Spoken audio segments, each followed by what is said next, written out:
Do we need human bodies to colonize space? For generations, the image of space colonization has been a distinctly human one. Astronauts in gleaming suits planting flags on alien soil, domed cities bustling with life, children gazing at unfamiliar skies. Space operas, science fiction novels, and visionary scientists have long imagined people leaping forth from Earth, carrying our fragile biology into the stars. But as we step closer to making this dream a reality, the sheer hostility of space forces us to confront a radical question. Do we actually need human bodies to colonize space? Or could our destiny among the stars unfold in a very different form?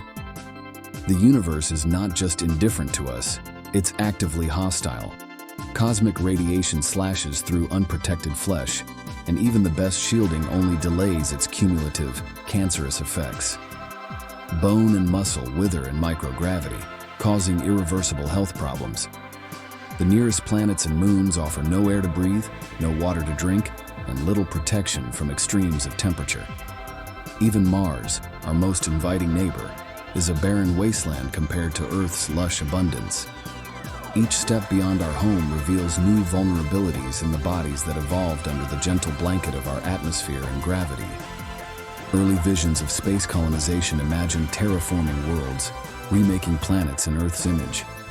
But the scale of such engineering is staggering, possibly requiring centuries or millennia. In the meantime, our biology remains a limiting factor. Every kilogram of food, water, and oxygen must be shipped or generated.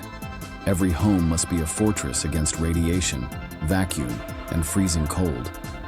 The further we go, the more our flesh seems like a liability instead of an asset, a reminder that we are above all children of Earth. But what if colonization is less about sending bodies and more about sending minds? As technology races forward, the possibility of uploading human consciousness into machines, a digital migration, moves from science fiction to serious speculation.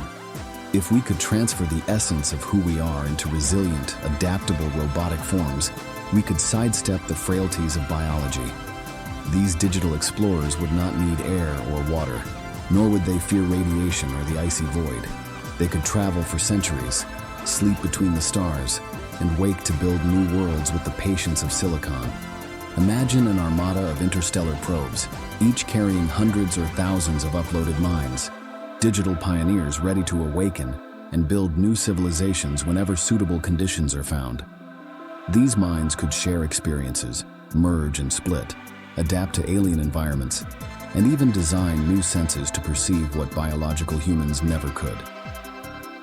The universe would become a canvas for entirely new forms of life and consciousness, freed from the limitations of cells and bones.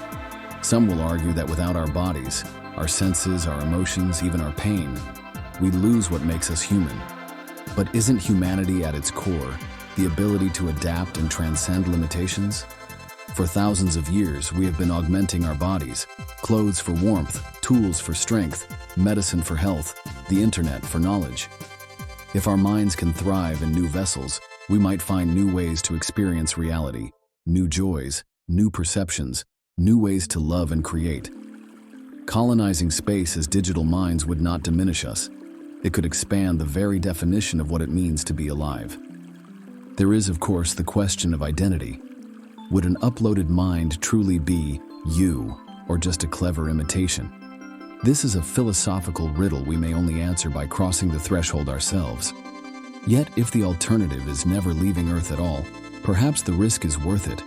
The stars have always demanded sacrifice and transformation from their seekers. Perhaps the true adventure of space colonization is not just about crossing physical distances, but about crossing the boundaries of what it means to be human. Our descendants might not resemble us at all. They may be born in data, raised in code, and flourish in the harshest voids of space. They might look back on our era as a time when life was bound to fragile forms and marvel at how we dared to dream beyond our biology. In the end, the universe does not care how we arrive, only that we do. Whether flesh and blood or mind and machine, the urge to reach across the darkness is what makes us explorers. The future of humanity may be written not in muscle and bone, but in the language of adaptation, imagination, and transformation. Our bodies brought us this far. Our minds will take us the rest of the way.